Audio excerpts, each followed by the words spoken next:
Congratulations, you've become a leader of a country. You have successfully climbed the ladder of power, eliminated your enemies, metaphorically or not, and solidified control. You can finally taste the fruits of your hard work. You shouldn't rest on your laurels, though. Being a leader is very hard. Internal intrigue, external conflicts, and people around you vying for power. Many succeeded, and many have failed. How can you guarantee that your country will be strong and healthy, and children legitimate enough to assume control after you die? After all, you're not interested in one of those great countries but collapse after the death of the founder.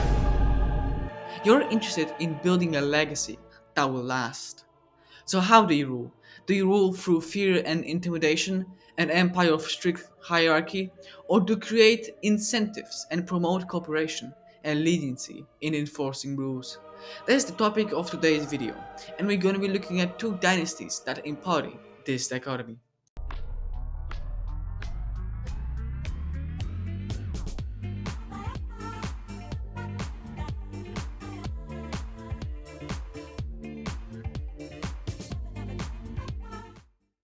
Most ancient civilizations began on the banks of a great river. The Egyptians got the Nile and the Sumerians got the Tigris and Euphrates. The same can be said about China and the Yellow River, which became the cradle of its civilization. While Nile is the caring mother, Yellow River is the abusive father that floods you for no reason every 100 years. Early agriculture developed there due to the intense fertility that the river provides. The Yellow River is situated on one of the most easily eroded ground there is. This makes the river overflow with silt that makes the ground fertile but also easily eroded. That's why the mantle of heaven was so important. It guaranteed that the gods were at bay and in theory prevented powerful natural disasters. To the south, we got another important body of water, the Yangtze River, the largest river in Asia. These two rivers made for a battleground for different cultures and nations, especially in the Warring States period. This period came after the Ottoman Spring period, where the Zhou dynasty slowly disintegrated and fragmented into hundreds of little different states. At first, this era was peaceful, but predictably, once the third states began carving up its borders, everybody needed to guarantee their independence. This created big armies that fought for total supremacy with much vigor. Gone were the days of peaceful coexistence. Think of Sengoku in Japan or feudal fragmentation in Poland if you're really nerd. Many people remember the Western Zhou dynasty that collapsed in 1770 BCE. People longed for the stability of a unified China, and so for many decades, the number of states decreased from 148 to the Big Six in 360 BCE. Let's look at the big players and international relationships to even understand what's going on. One of the most important countries was the Qin. It was densely populated, highly industrious, and also fertile. It also got one of the most important cities in China, Linzi, a capital of culture and education. However, it was slow and it didn't have a big military. To the west, we got the Yan. It was considered barbaric and only recently a big player. It was lightly populated with thick forests and taiga. It had an alliance with Qin. It got great military. To the west of Yan, we got the Yin coalition, made up of Zhao, Wen, and Han. It used to be a united country, Yin. However, they got fragmented into a shaggy coalition. They are rich with big population, especially Wei, which had the best army of the times. To the south, we got the Zhou. It was considered the least Chinese and always an outsider. It was big, with sparse population, but had a great military and great size. They could easily dominate China if not for the thorn in their backs, the Yu tribe. They were decentralized and ruthless warriors. Last but not least, we got the Qin. It was lightly populated, not very fertile. It was mountainous, however, it had potential for expansion and a good military. Now that we understood the context, we can explore a meeting that will make China, well, China, as we know it.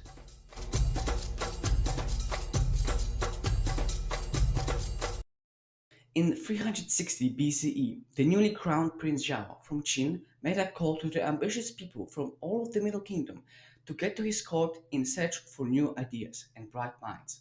One of these bright minds was a man called Gongsun Yang. He was the son of a royal concubine in Wei, not this way, but in this way. He emigrated to Dalian to receive education. After some time, he was tired of being a low-level bureaucrat. When he heard of the call from the Prince of Qin, he immediately sold all of his belongings and went to that state. On his first hearing, the ruler dismissed him entirely, but he left a mark on his consciousness because he summoned him again, and they talked for a whole day and night. He then appointed him as the prime minister. What a charmer!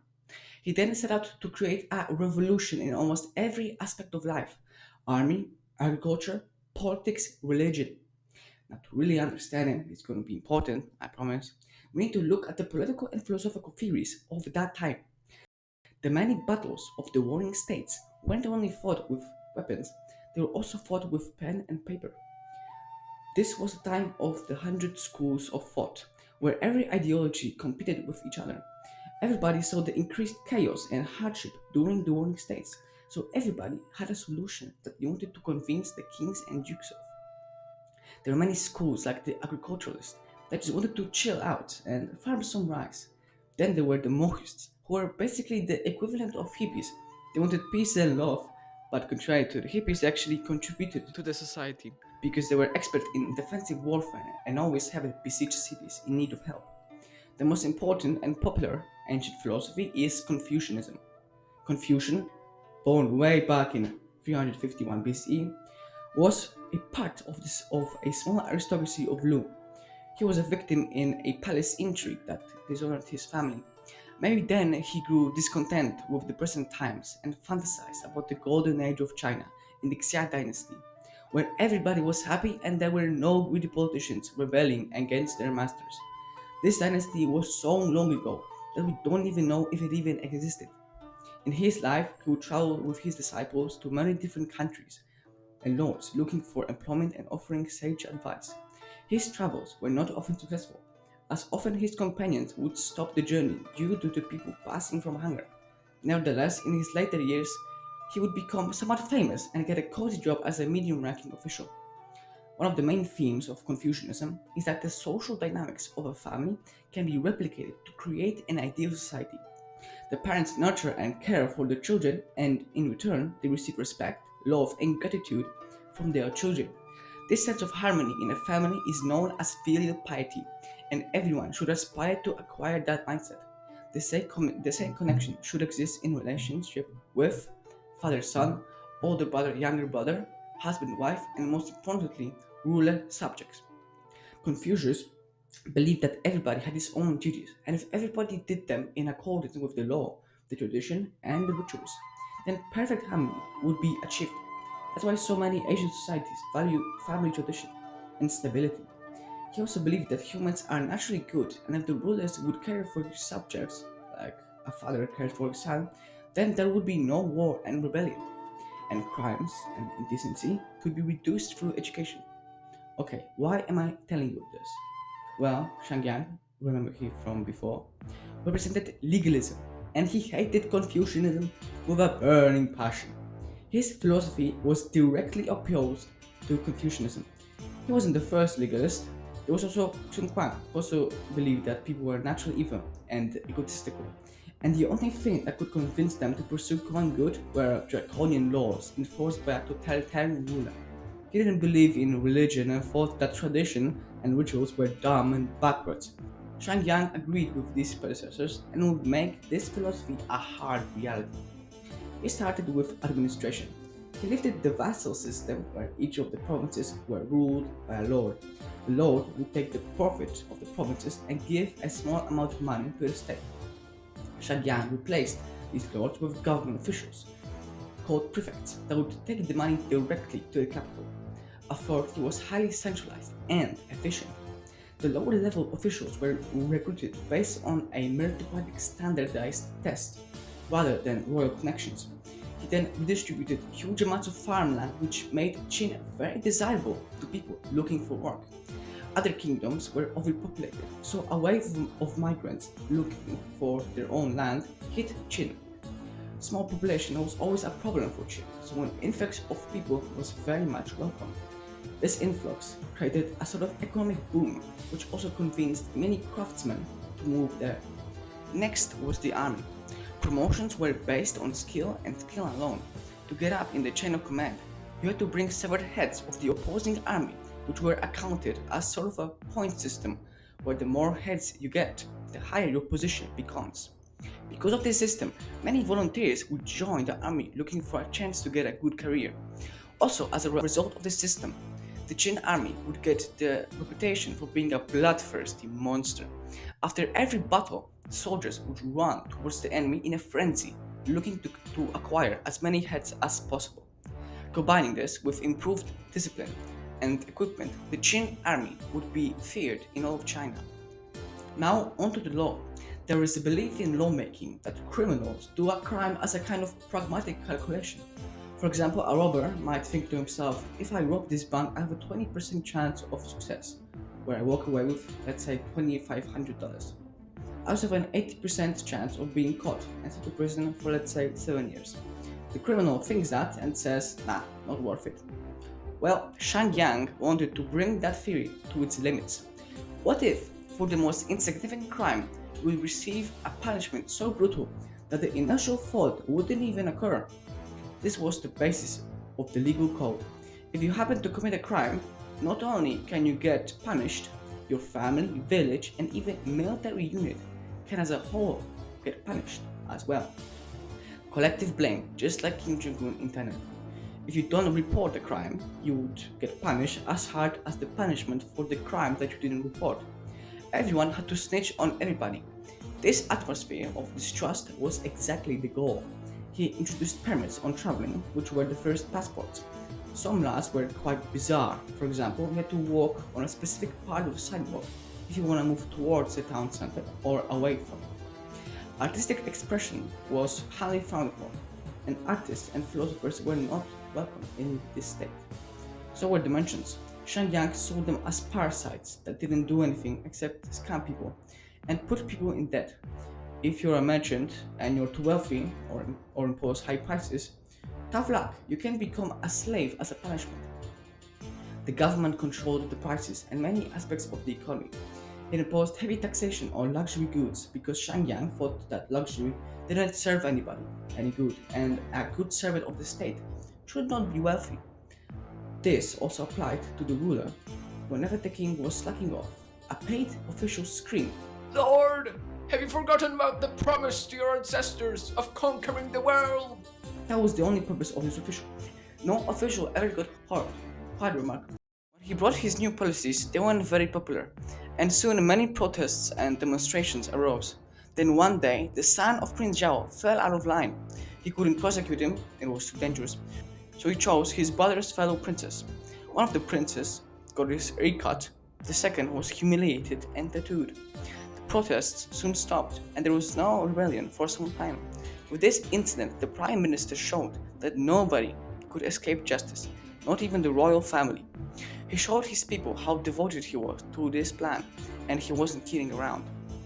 10 years later, the reforms began to be somewhat popular. At that time, a group of commoners amassed in a bazaar to welcome Prince Zhao and Shang Yang and express their approval for the changes. They were surprised, however, when their beloved king deployed the military, rounded them up, and sent them to frontier garrisons. Yang explained, subjects are not allowed to express their opinions about the actions of the state, whether it is approval or discontent. It seemed as though Qin skipped the Middle Ages and went to 20th century totalitarianism. The bedrock foundation of the Qin state would be the foundations in which the First Chinese Empire would rise. Let's go back to the timeline. In 340 BCE, Shang was feeling as though his position was at threat, and he wanted to appease the prince by a successful invasion of Wei. The invasion was successful, but it was all in vain because 2 years later, in 334 BCE, Prince Zhao died and was replaced by Hu Yuwen. The new prince wasn't as pleased with Shang. Remember the guy that had his ear cut off and sent to house arrest? Well, he was Hu Yuwen's uncle. Not only that, the aristocracy of Qin hated Shang for taking all of their rights and imposing the government hand in everything. Upon taking the throne, Hu Yuwen released the uncle, making Shang very nervous. He sensed the waters and hastily escaped. It was reported that he escaped alone, so he didn't have a lot of friends. How sad. At this point, Qin was quite a large country. so he had to travel quite a distance. One time, he tried to stay in a roadhouse, but the owner kicked him out and called the guard, saying, "You have no permit for traveling, and rules implemented by Lord Shank are clear and severe. He who will accommodate someone without a permit and not call the authorities will be chopped." After escaping this ordeal, he was reported saying, "When I was a minister, I thought this law was a good idea." He finally escaped Qin and went away to offer his services to the king there. The king was probably still depressed about the scheming official, so he brought him to Qin to be punished. He was brutally tortured to the point of death and had his whole family killed right before his eyes. Even the children weren't spared. The man that made this country a superpower now had absolutely nothing. Days later, he would be dismembered by horses. Maybe Lord Shang was killed, but his reforms remained long after he died.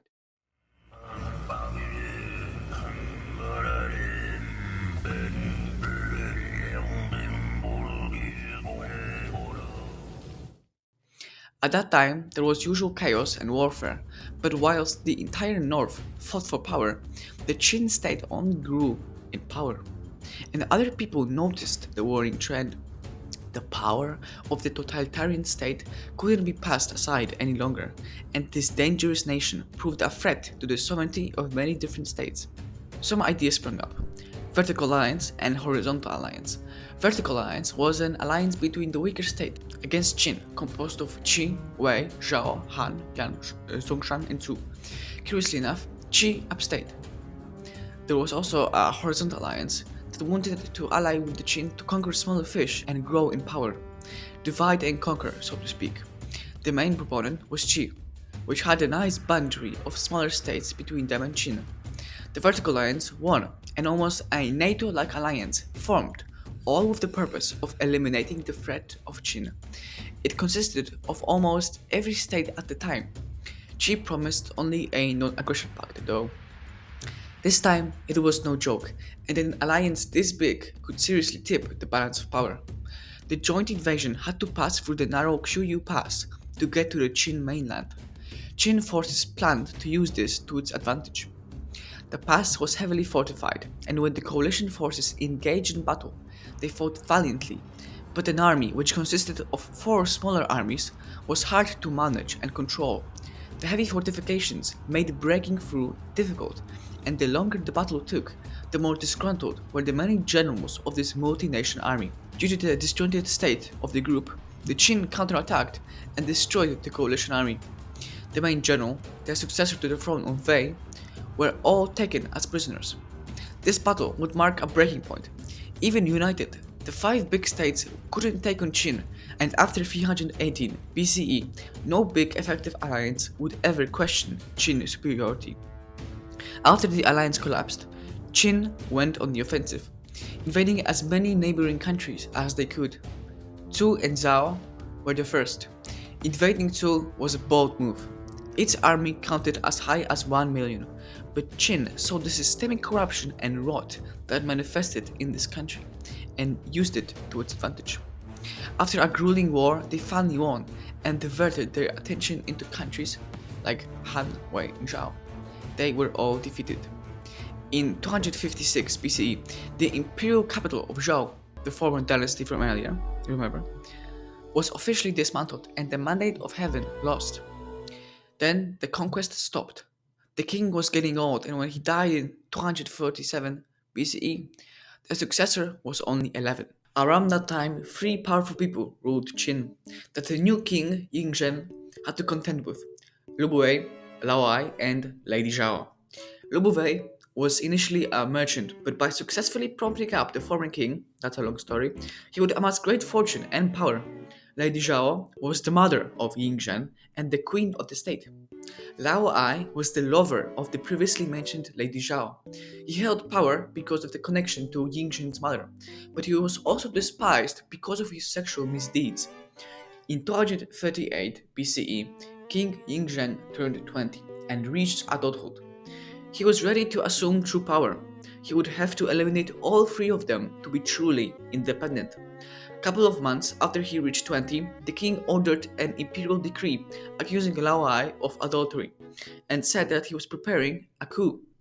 The king wasn't wrong, and Lao Ai indeed was preparing a rebellion. Alarmed by this message, Lao would quickly try to take over the imperial palace using the king's personal guard. Luckily, the king had survived the attack, and using his own mercenaries, he would drive the usurper into the countryside. Then, the Qin army, which took the king's side, would finish the rebellion. After that, Ying Zhen would begin a giant purge, killing and imprisoning everybody who was on Lao Ai's side. 4,000 of aristocratic families were degraded to being serfs. The lover of Lao Ai, Ying Zhen's mother, was sent to house arrest and was forced to be constantly watched by eunuchs. Lu Buwei, who was neutral during the conflict, was spared from the bloodshed, but retired from politics. This ordeal solidified the king as the ultimate ruler, and with the triumvirate eliminated, he would enjoy total independence. With obstacles like these behind him, he would set out to accomplish his ultimate goal, finally unifying the whole China. He readied his colossal war machine, and the beast of the east went to war. The first was Han. By the time Qin invaded Han, Han was a rump state, tired of constant Qin attacks and incapable of defending itself. It fell shortly after, and was annexed completely. The next target was Zhao. He recently suffered an earthquake and a flood, so the Qin generals expected an easy win. They were surprised by the defensive capabilities of one general, Li Mun. He was a genius in defensive warfare, and as long as he wouldn't have to engage with the Qin armies, the capital Han was safe. Knowing this, Qin ministers started to bribe the Zhao ministers to create a smear campaign against Li Mu. They said that defensive warfare is cowardly and that Li Mu is just too scared to engage. This worked, and Li Mu was forced to give back control of the armies. When he refused, he got executed. Han Dan fell shortly thereafter. One state which closely watched these events was the Kingdom of Yan. The Prince of Yan was a man called Dan. He was actually friends with Ying Zhen in his childhood and saw how the man changed into something he couldn't stand. He made a plan to finally end the Qin menace.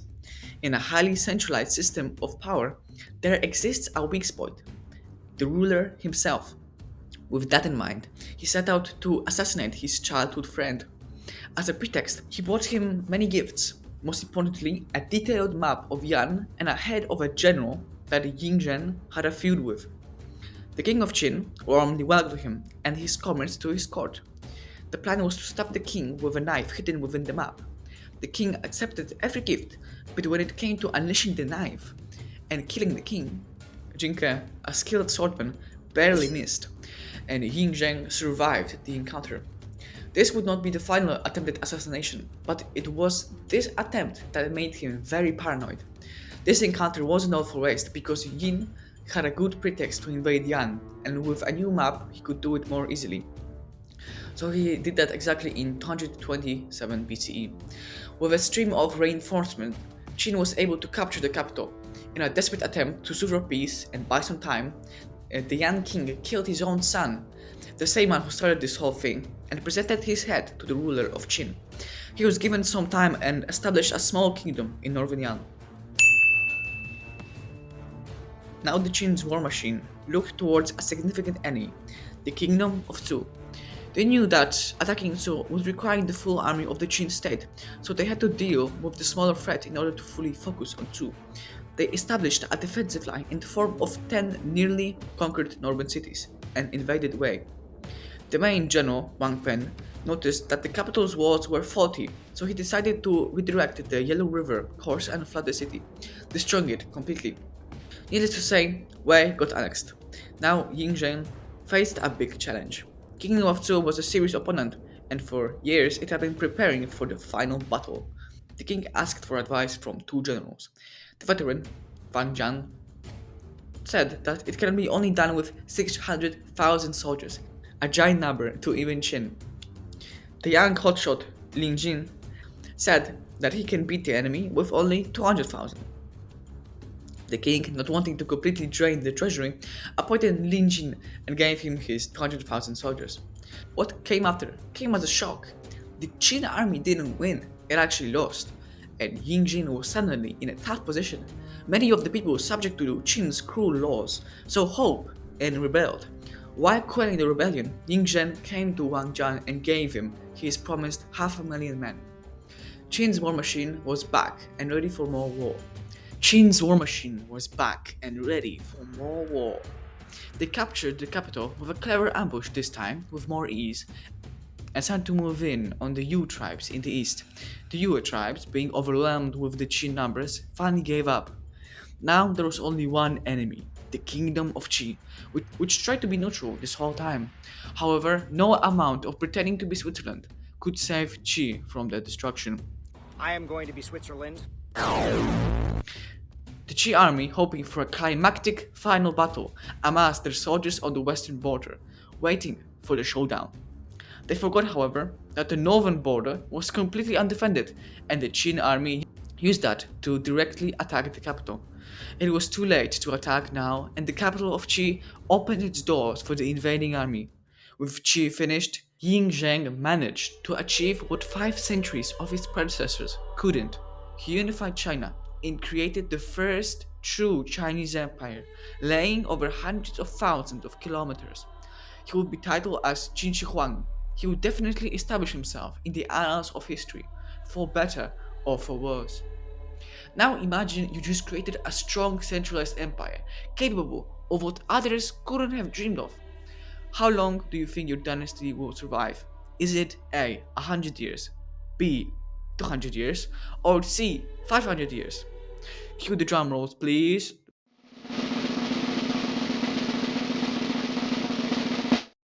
The answer is D, 15 years. Bruh. How can this dynasty be so short-lived? Well, let's talk about it.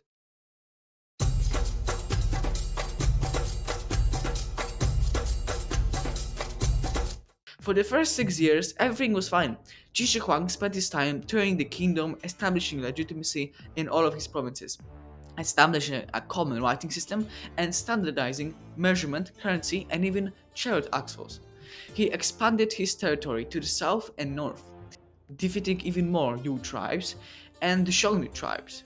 It was clear that he wouldn't rest on his laurels and had many ambitious plans, like connecting the scattered fortifications and uniting them into one big wall.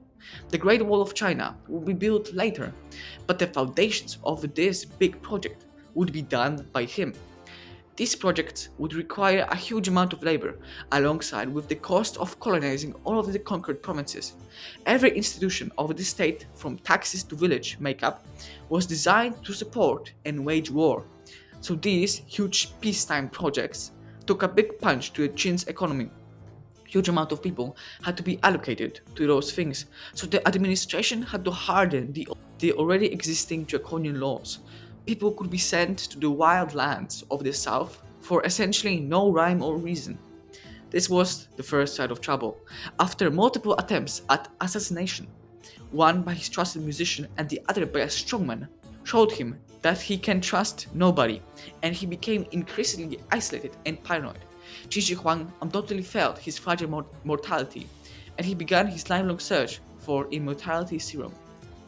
He had even more big projects ordered, like his giant tomb, personal mausoleum, or building new palaces. The public became more hostile and political distance became harder to catch. This wasn't his only problem though. A silent enemy has been creeping, waiting to attack. Confucian values. One of the great mantras of the Qin state was the devotion to meritocracy. You were given a position because of your skill rather than your blood lineage. Qin officials always tried to force this aspect of thinking, since a unification over 100,000 families had been sent to peripheries in hopes of removing them from the center of power. This created many powerful and influential people resentful of the current system. They wanted a return to a family-oriented Confucianism, and with this in mind, we have to tackle one of Qin Shi Huang's most controversial decisions. One night, he invited all of his top officials to an official supper. During that supper, one Confucian scholar suggested that the emperor should give out vassal states to his family and friends. This was more than a simple suggestion. He knew that this bureaucrat wouldn't criticize him so brazenly without the support from nobles that would guarantee his safety. This would also undermine his goal of creating a centralized, united empire. What he did next can be considered a bit of an overreaction. He ordered the burning of all books, works, and documents of 100 schools of thought. Whoever would hide, discuss these works, or even criticize the regime would get executed. In addition, 460 Confucian scholars would be buried alive. Even one can get you hanged, which didn't sit well with the common people. The emperor's paranoia continued. Every day he slept in a different room, and later even ordered the construction of secret tunnels between his palaces. One of the things very valued in war times was the meritocracy of Qin, but even this merit will be put into question when his own oldest son, King Fusu, told the emperor a honest critique. He had sent him to the peripheries, watching the Mongol border, effectively exiling him, and all that because he told him the hard truth. In 210 BCE, he would go on to his fourth tour inspection. Due to bad health, he would die alongside Prince Hu Hai, his favorite son, Li Si, his right-hand man, and Zhao Gao, an opportunistic eunuch. In his last will, he ordered a letter to be sent proclaiming Prince Futu, who was still near Mongolia, as the next successor, and the one who will bury him. After Qin Shi Huang died, they conspired to keep his death a secret, knowing that with this rebellious climate, uprisings would be imminent, and that the best time to announce their successor would be when they were in the capital. This was already kind of devious, but what happened next is even more malicious. Li Si agreed with Zhao Gao about the conspiracy of putting their favorite son, Hu Hai, on the throne. The hunger of power won, and they sent a forged letter signed by the corpse of Qin Shi Huang to Fusu and Meng Qian, demanding their suicide. Prince Fusu obliged, and Meng Qian resisted, but got arrested anyway. They successfully installed Hu Hai as the next emperor, but like with every suspicious takeover of power, there were many fears in the royal court remaining. Zhao Gao started ruthlessly killing everybody related to the royal family, eunuchs, sons of Qin Shi Huang, the entire clan of Meng Qian, and many more were tortured and executed. To fund even more ridiculous projects, Zhao Gao demanded taxes to be raised. Hu Hai, who didn't even want to be an emperor, obliged. Li Si protested, which landed him hanging from a noose. Discontent with the Qin government reached its boiling point when Zhao Gao ordered new men delivered and draconian laws hardened.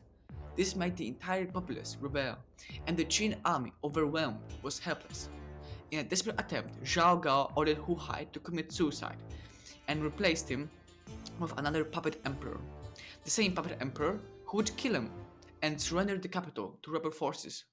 The Qin dynasty fell as spectacularly as it ascended.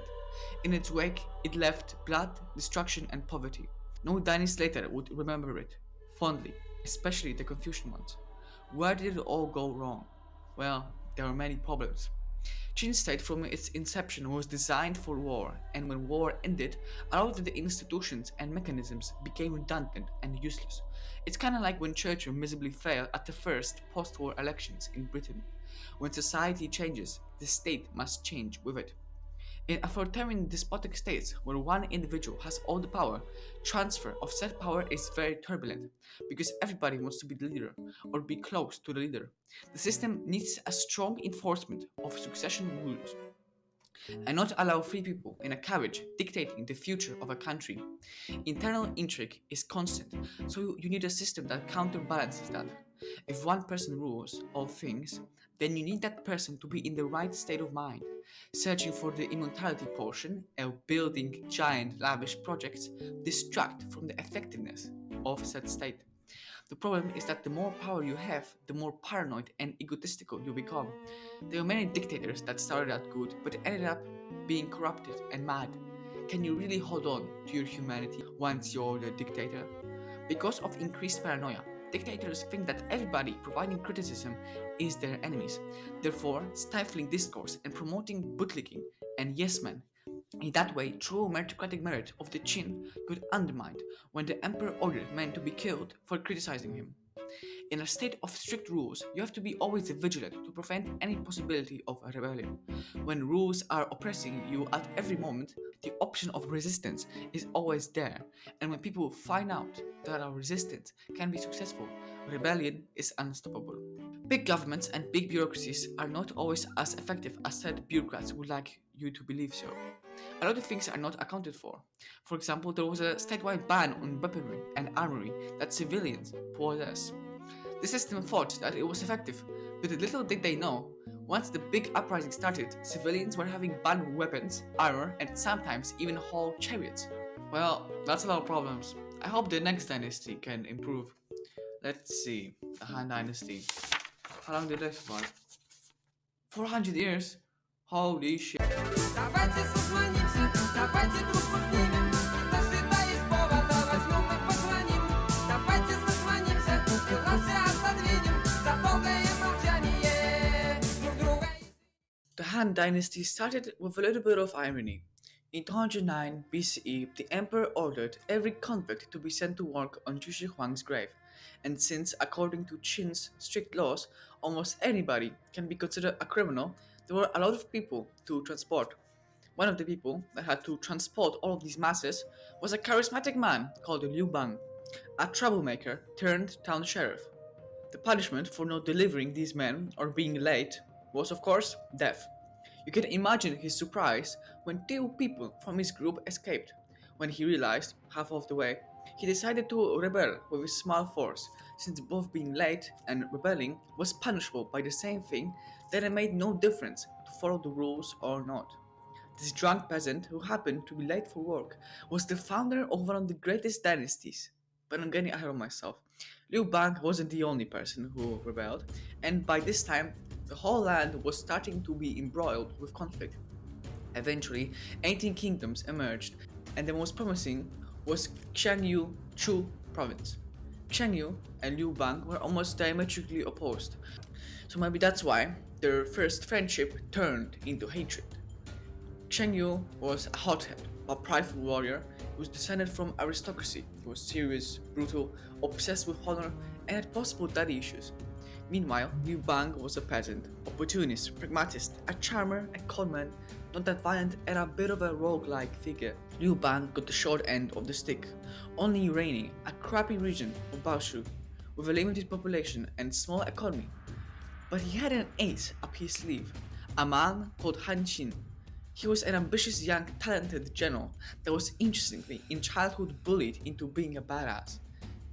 Qian wasn't having the best time either near his domain, because the remnants of Qi and Zhao were unifying, and not so long they attacked him.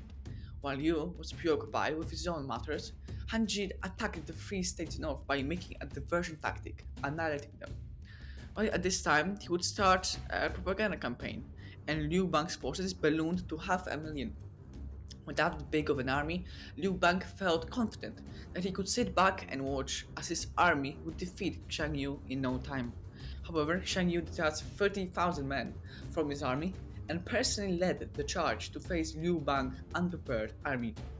The result was catastrophic, and half of Liu Bang's army was killed. Liu Bang's father was taken into captivity, and his allies were abandoning him left and right. Liu Bang had to quickly reorganize his army and possibly meet up with Han Xin, who was defeating state after state in the north. Both sides cleaned up with their lesser rivals, and following the Treaty of Hong Canal, China was split in two, the west and the east. Peace followed for only a year. The stage was set for the final battle, the Battle of Shaya. Qian was attacked by 2 directions while besieging a city, and even the greatest warrior of the era had to succumb to defeat.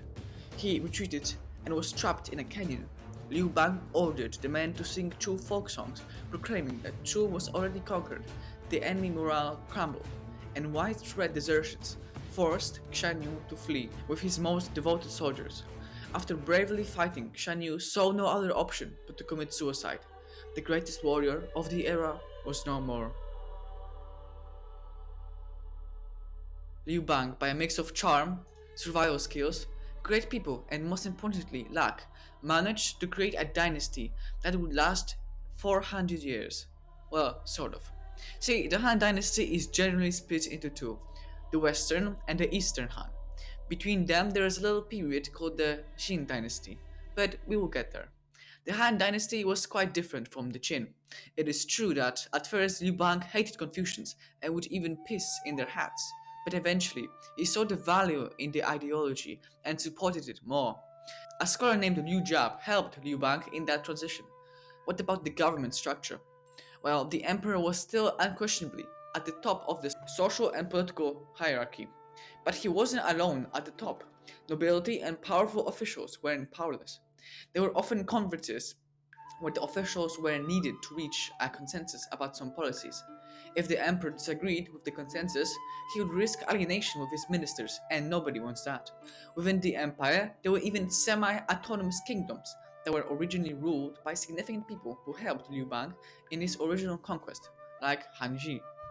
They would provide a counterbalance to the emperors, who liked centralization and despotism a little too much. They could ally with the Xiongnu, and some of them even did. Although as time went on, the freedom of these kingdoms was greatly diminished, and by the middle of the dynasty, there was only one vassal kingdom. But all that comes to show that the emperor had to share power with other entities, and this was a far cry from the autocratic despotic rule of Qin Shi Huang. Back to our timeline, Emperor now Han Gaozhou starts his reign with a great beginning. He limits government spending and lowers taxes, something that the Chinese people haven't seen in a while. He also granted freedom to those who sold themselves to slavery to avoid hunger. These reforms were much needed because China was devastated after the Civil War. It was said that even the emperor couldn't find 4 identical horses to his chariot. Agriculture was devastated, and manufacturing took a massive hit. Additionally, there was the threat of Xiongnu to the north, which had been consolidating whilst all of the rebels were fighting. The empire stretched from Kazakhstan to eastern Mongolia, so it was no joke. After repeated waves of raids, the emperor had enough and sent an army of 300,000 soldiers to subdue the Mongols. While they were besieging a city, the Mongol army surrounded them and started a slaughter. It was so bad that the emperor had to bribe the leader's wife to beg Modun to stop. The defeat was humiliating, and from that point onwards, the Han Empire had to pay the Xiongnu in gold, wives, and other valuable things to stay off the attackers. The Xiongnu Confederation was so powerful that they turned the Han Empire into a tributary state. In 195 BCE, the emperor died, and Hui took the throne, although the real power was in the hands of Liu Bang's consort. This year would mark the reign of the cruel Empress Dowager Lu. Hui, the actual emperor, hated his mother because of her violent tendencies, and their relationship didn't improve after continuous assassination attempts at his close friends. In 188 BCE, he died being only 23. She then started installing new emperors that suited her, and in her years leading to her death, Lu Zi carefully managed to create a web of alliances that would put her Lu clan in the center of power. Nobody liked that, and to stop the hijacking of power, there was a conspiracy formed against the powerful Lu clan. The leader was Cheng Ping, a man who still remembered the times of the Qin Empire and Su-Han contention. The coup was successful, and a man called Liu Heng hesitantly accepted the throne. He was to be known in history as Emperor Wen, and he would kickstart the first Chinese Golden Age. After the chaotic rule of the bloody Lu Zi, the coup was a sign of fresh air, and it would be the job of Emperor Wen to bring back some stability. Needless to say, he didn't disappoint. He decreased taxes, created the first social security program to widows, orphans, and seniors, turned away from the remnants of the Qin laws, and was heavily influenced by Confucianism. It is said that his country was so rich that there wasn't enough room in the granaries for grain, so the seeds had to rot in the open. This was a big 180 from the cruel rule of Empress Lu. The only mistake that he made was to allow independent minting of coins, which helped big aristocratic families with access to copper to be more independent. Overall, his reign was very stable, and the successor would continue the streak of good rulers. His name was Emperor Jing. He relaxed punishment, laws, and decreased taxes even more. At one point, the taxes were as low as 1/30th of the crop. The centralization wasn't all good, however. A few large clans controlled over 1/3 of the empire through the prefectorial system. They would have their provinces in which they could have personal armies and certain independent laws from the government. This was always a point of contention, and Emperor Wen made the problem worse by allowing them to mint their own coins and collect taxes. The tension reached the breaking point where one minister wanted to restrict the power of these provinces. The rogue states started rebelling, and a nasty war broke out. In the end, the provinces got starved out of resources and capitulated. Stability was accomplished, and the rest of Jing's reign would be in peace. In 141 BCE, he would die, leaving his successor to take the throne. This time, the successor wasn't a pacifist, and he would take China to a path of war, destruction, and ultimate glory. His name would be remembered in history as Emperor Wu. It's about drive, it's about power. We stay hungry, we devour. Put in the work, put in the hours, and take what's ours. The original name Wu could be translated as warlike, and this name would be a very fitting description for his entire reign. The last two emperors were quite peaceful and preferred the policy of non-intervention. Wu wanted to change this policy course and shake things up. But what he soon learned is that he didn't govern alone. Court officials, and specifically his powerful grandmother, resisted his every decision. He needed to build a loyal support base to support his rash decisions. He wanted talented commoners into the court as his most loyal supporters, decreased the influence of the vassal kings, and made a big push for Confucianism, which still was contested with other big ideas. When his grandmother died, he could finally exercise some power. The first order of business was the Xiongnu. He diligently continued the policy of appeasement, but the Mongols still attacked his outer provinces. This had to be dealt with, but to defeat such a foe would require a powerful ally like the Yuezhi to the west. He sent an explorer, Zhang Jian, to make contact with the tribe. To test the military capabilities, Wu sent his army to the south to quell a Mingyue invasion of his vassal state, Nanyue. The Han's army won, which boosted Wu's confidence. He was ready for some more. The war was started by a failure. A wealthy merchant had to trick the Xiongnu leader into thinking he is a fugitive, and with this knowledge and power, he could deliver him a city on the silver platter in exchange for protection, of course. Yunshen agreed, but on the way in, he got suspicious, and by interrogating a low-level soldier, he discovered that the Han army was patiently waiting for him to be ambushed. Yunshen retreated with much anger, swearing revenge. After that, war would be inevitable, and these two powerful states plunged into a brutal war of attrition. See, the problem with defeating the Xiongnu is that the military tactics were quite the opposite of the Han. Whilst the Han had giant slow-moving chariot armies, the Xiongnu had small and fast bands of cavalry units that could outmaneuver the slow chariots. You couldn't even use this army to siege many cities because the Xiongnu were nomadic and could just move to different places. This made the Xiongnu almost invincible, and it was due to this fact that the country with a tiny population could extract tribute from a behemoth that was the Chinese Empire. To deal with all of this, Emperor Wu started amassing small cavalry from newly acquired horses. He promoted new and promising generals and raised taxes on the common people. One of the first campaigns in 129 BCE was a partial success.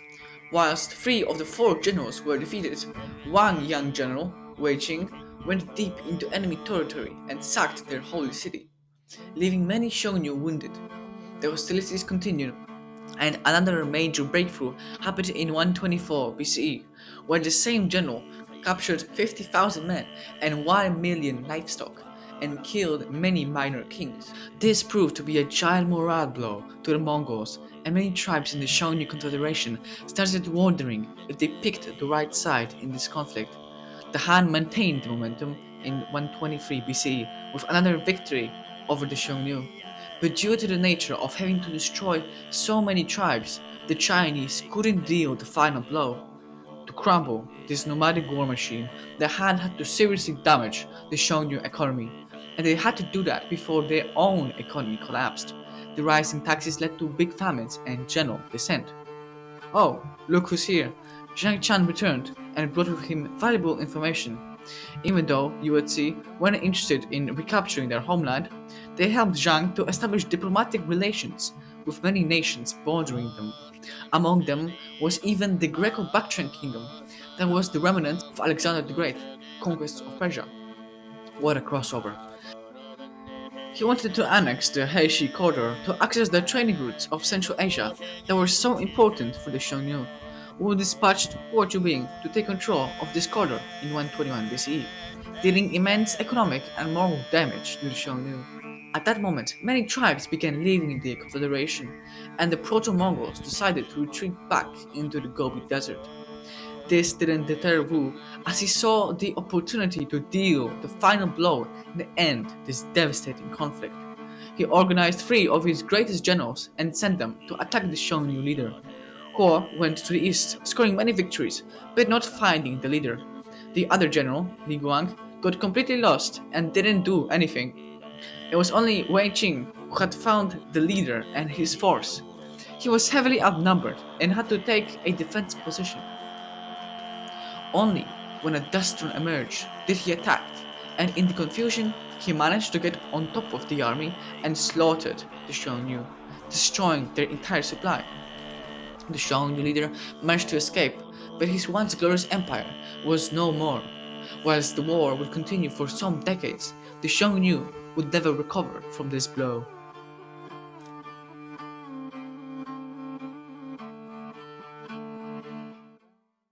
Internally, things weren't looking too sweet for the emperor. The war took a massive strain on the population, and due to casualties and widespread famines, the population actually shrunk in size. Even though Wu claimed to be a devout follower of Confucius, he began enforcing draconian laws for the slightest offenses to keep everybody in line. In his real policies, he was much more close to Qin Huang than to Confucius. In 117 BCE, he executed the Minister of Agriculture because of internal defamation. What did he do? Well, in the presence of critique of the emperor's policies, he moved his lips. In 112 BCE, he began another territorial expansion, this time into the kingdom of Nanyue. 3 years later, Wu would invade the kingdom of Dai and the kingdom of Goshuan. It seemed as though he wanted to expand in every direction but the sea. To the people, this burden of taxation and lavish government spending was enough, and around 100 BC, many peasant rebellions erupted across the land. Wu, in his typical legalistic way, made a decree saying that whoever won't quell the rebellions in a short time will be executed. This created an effect in which the governor simply wouldn't admit that there was a rebellion, and everything was fine. This exasperated the problem. The fighting was tough, but eventually the rebellions were squashed. 4 years later, possibly caused by rebellions, Emperor Wu began seeing strange and frightening visions. Just like Qi Huang, he became very paranoid and sought to find witches that made these scary illusions. This created an atmosphere where everybody would accuse their enemies of witchcraft, and many talented and important people were killed because of that. One of the victims of this instability was Crown Prince Yu, who launched a rebellion because he was tricked into thinking he was going to be executed for witchcraft. His rebellion caused massive damage, but was ultimately defeated. As he got older, he seemed to realize that maybe making everybody hate you or doing that whole witchcraft thing wasn't the best idea. So he made a decree basically apologizing for some of the actions that he did, and he even built a temple for Crown Prince Zhu. In 87 BCE, Emperor Han Wudi died, leaving behind a mixed legacy. On one hand, he greatly expanded the territory of China, almost doubling its size. He was also responsible for spreading Confucianism and opening the Silk Road. However, he did all of those things on the back of the people that he horribly mistreated. He completely depleted the treasury, made China poor, and left his successors to do all the damage control. His successor would be Emperor Zhao. Zhao was only 8 when he ascended the throne, which required some regent. Not wanting to make another regent dictator like Empress Lu, Wu, while he was still alive, appointed 3 people to guide his young son.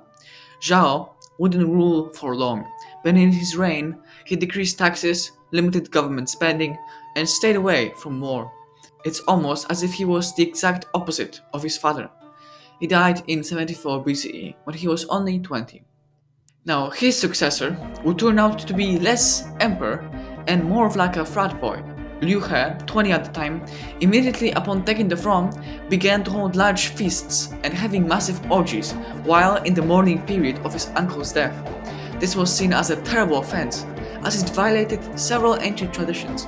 Hu Guan, the man that put him in charge, realized his mistake, and with the help of Zhao's widow, they deposed the emperor and declassed him to a small nobleman.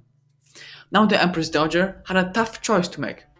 She unexpectedly chose Liu Xun to be the next emperor. Xun's story is an interesting one, to say the least. He went from having everything to having nothing, and to having everything again. Liu Xun was the son of the defamed crown prince Zhu, the same guy who decided to make a rebellion against Wu back in the day. He lived in luxury, but everything changed when Wu killed his father and 2 brothers for the said rebellion. Since he was a literal baby, Wu, instead of killing him, sent him to prison. When the whole frat boy emperor scandal erupted, Xun was only 11 and just got out of prison.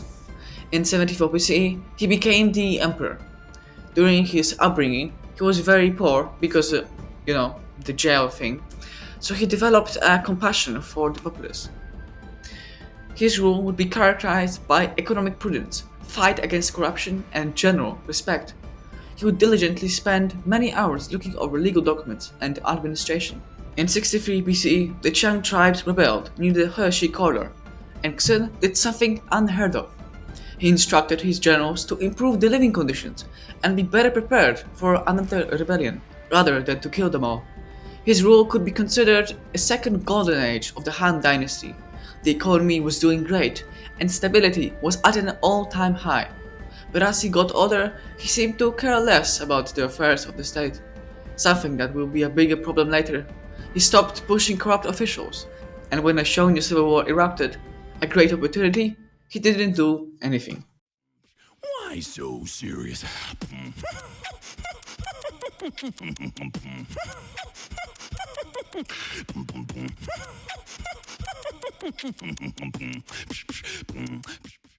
In 48 BCE, Emperor Xuan died, leaving his son Yuan as the emperor.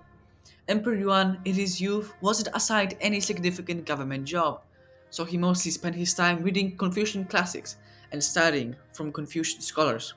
Needless to say, he had an obsession with Confucianism. His father didn't like that and frequently told him that relying on those bookworms would lead to Han's collapse. Immediately after assuming power, the emperor started promoting Confucians to the highest places.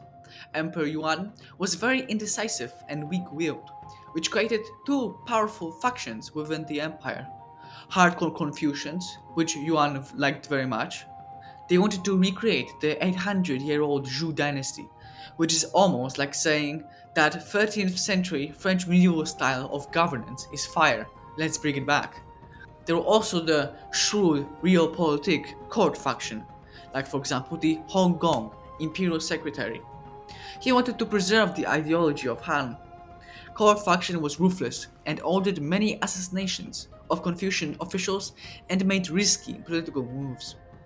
The court palace looked like an episode of House of Cards, and Emperor Yuan just didn't care.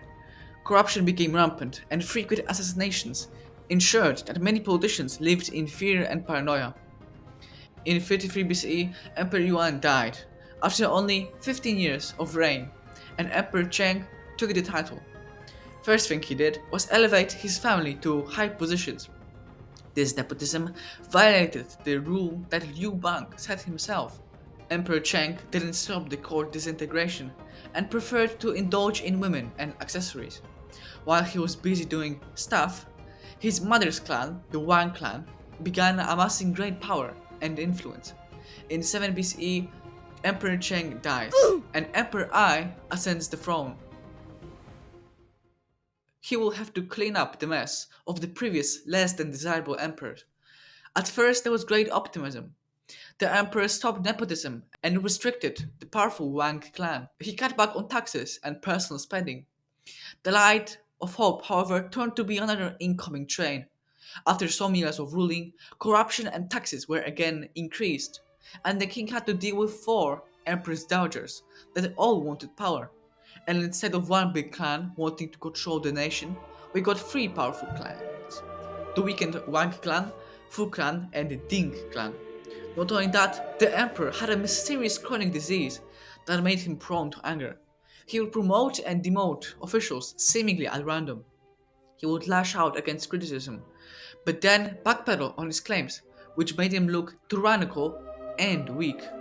If that wasn't enough, while the three clans were fighting amongst each other, a new face would appear: Dongshan. He was the male lover of Emperor Ai and one of the only people he really loved. His relationship was so good. His relationship with the emperor was so good that he promoted him in record time. He is promoted as the Marquis, then his family as the Marquis, and then Emperor Ai named Dong as the supreme commander of the armed forces, making him the most powerful person in the country. In 1 BCE, Emperor Ai finally died of the previously mentioned mysterious disease. He didn't have any sons, so before his death, he named Dongshan as his heir. Nobody liked that, so all the clans rushed to stop that from happening. Emperor Ai's mother stripped Dong of the role of the supreme commander and gave it to Wang Mang, her nephew. They together searched for some distant relative and found Ping. He was about 9 when he took the title of emperor. Ping was stricken with a blood disease that would often turn his entire body blue due to the lack of blood. With the emperor this week, the now regent Wang Mang was the most powerful person in China, and around that time he started thinking about some funny ideas. In his head there were only three things: Confucianism fetish, an obsession with really old dynasties, and aspirations for absolute power. A brewing cocktail that would finally bring an end to the Western Han dynasty.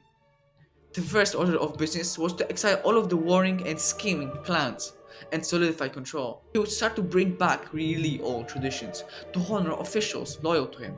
It seemed as though by 6 AD, the acting Emperor Ping finally recovered from his disease and was ready to be, the emperor. Wang poisoned him in return. Wang would also start a personality cult and find any sort of legitimacy to finally be the real emperor. He started looking for more heirs, easy to control. But there was a problem. None of the heirs were strictly children. Fortunately, a mayor submitted a mysterious rock with red writing on it. Wang Mang, the Duke of Han, should be the emperor. Signed, Liu Bang. Oh my god, I'm Wang Mang. Could I be the emperor? He forced the Empress Dowager to grant him an edict proclaiming him to be the emperor, and proclaiming a new dynasty.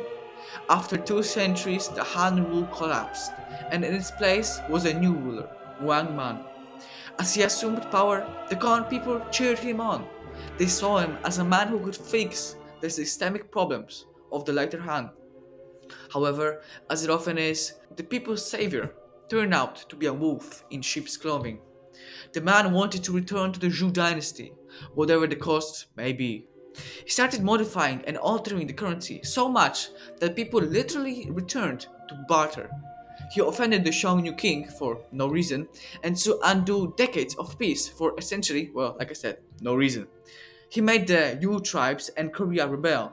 He made slavery illegal, which was a good thing, but the aristocrats simply said no, which alienated his support base.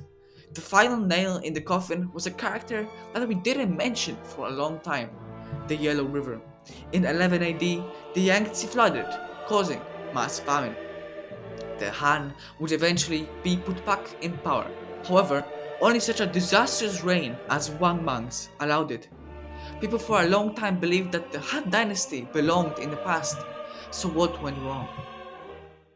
Well, the Han dynasty is longer than the previous one, so it is hard to talk about it as a single united thing, especially when it lasted over 200 years. But there were some common patterns. The Han dynasty really promoted Confucianism as a reaction to harsh legalism. It created a strong social bond and promoted social trust and cohesion. This created an environment where the peasants could be left alone and trusted with their duty. The Qin meritocratic ideals were still in place because of the imperial examination system. Without the strong Confucian backbone, the society would surely start to rot from the bottom. Instead, in our timeline, the cracks were appearing from the top. In the imperial palaces, the later emperors like Cheng and Yuan became indecisive and lazy. They saw that Confucianism worked, but it definitely overdone it, leading to corruption and a lack of direction of the government. Confucianism wanted to stay with the status quo as much as possible, which created a lot of missed opportunities and disregard for change. You could say that Confucianism sowed the seeds of its own destruction. Society is a complex organism that changes over time, so the state has to adapt with it. Otherwise, it will fail. The Western Han went up and spoke, but its influence couldn't be overstated. It opened the Silk Road, created the first intercontinental economy, and advanced technology like inventing paper and even first seismographs. The Chinese majority still call themselves Han, maybe as a recognition of this great dynasty. Conclusion, should fucking start. Ja. Ich bin Schnappi, das Krokodil. Ha? Komm aus Ägypten, direkt am Nil. Ja? Und Schnappi ist so verletzlich. Denn wenn ich schnapp den... It is better to be feared than loved. Those are the famous words of the infamous politician Niccolo Machiavelli. He's praised as a shrewd political scientist and statesman, but his personal life tells quite a different story. He was a politician in Florence under the rule of the Soderini. In 1506, he was tasked with defeating the city-state of Pisa. At first, his mercenary gathered force was successful, but when the Spanish reinforcements came, his army immediately deserted and the city was lost. Due to that, Soderini resigned as the head of state. The new ruling family of the Medici deeply distrusted Machiavelli and refused to give him any position. He was forced to spend his days on a farm, longing for any relevance in a world that didn't accept him. He represented the rational choice theory, a theory that states that humans at their core are selfish and do things that benefit them in the short or the long term. The baker makes bread because that is his role and he gains profit from it. Without the incentive structure, there would be no baker and no bread. Sounds familiar? This theory holds some water, but falls flat in many areas. Why do people volunteer to go to war? One person will not change the outcome of the war, but that volunteer's life is gonna get significantly worse for no immediate reward. On a small scale, for example, why do people just not steal from those Japanese take whatever you want, pay whatever you want stores? Cooperation is the foundation of every civilization. That's why they exist in the first place. Self-sacrifice is a key in cooperation and must be promoted, because then collective action will be impossible. Qin dynasty, through oppression, wanted to establish peace and order, but didn't notice that those problems stemmed from oppression. The Han dynasty incentivized the worst rulers through inaction and laziness, which led the empire to its ruin. We must remember that in the end, all states will eventually crumble. But in between the start and the end, there's a period where glory and prosperity could be achieved. So next time you gain power, remember those things, because who knows what life has in store for you. Maybe the annals of history will remember you at your best, because remember, heavy is the head that wears the crown.